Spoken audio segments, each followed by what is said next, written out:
चिराग दिल्ली दक्षिण दिल्ली का एक ऐतिहासिक गांव है जो 14वीं सदी में सूफी संत हजरत नसीरुद्दीन महमूद चिराग दिल्ली की दरगाह के आसपास विकसित हुआ था।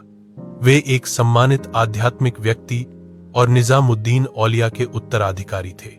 मूल रूप से यह एक छोटी कृषि बस्ती थी जिसमें संकरी गलियां, कुएं, बाग और उपजाऊ खेत थे जो एक आत्मनिर्भर ग्रामीण माहौल प्रदान करते थे। इस गांव में गुलिया, दुहान, सहरावत और अहलावत गोत्र के जाटों सहित स्थानीय समुदाय रहते थे जो मुख्य भूमि मालिक किसान थे। साथ ही गुर्जरों की कम आबादी और सैयद, खादिम और कव्वाल जैसे मुस्लिम परिवार भी थे जो दरगाह से जुड़े थे और धार्मिक और सांस्कृतिक कर्तव्य निभाते थे।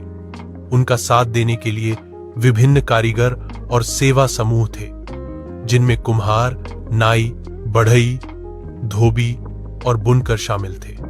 सदियों से चिराग दिल्ली ने एक घनिष्ठ सामाजिक ताना बाना बनाए रखा जिसमें धार्मिक, कृषि और कारीगरी की भूमिकाएं गहराई से जुड़ी हुई थीं, जिससे यह एक आध्यात्मिक केंद्र और एक उत्पादक कृषि बस्ती दोनों बन गया।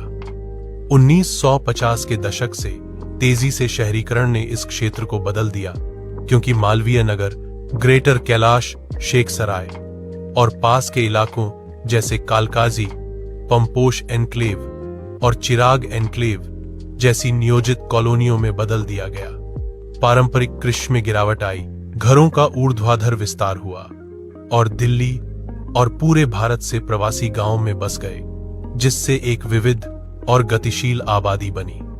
मूल गांव वालों ने संपत्ति किराए पर देने, छोटे व्यवसायों और सेवा आधारित व्यवसायों में बदलाव करके खुद को ढाल लिया, जबकि दरगाह इस क्षेत्र का आध्यात्मिक और सांस्कृतिक केंद्र बनी रही।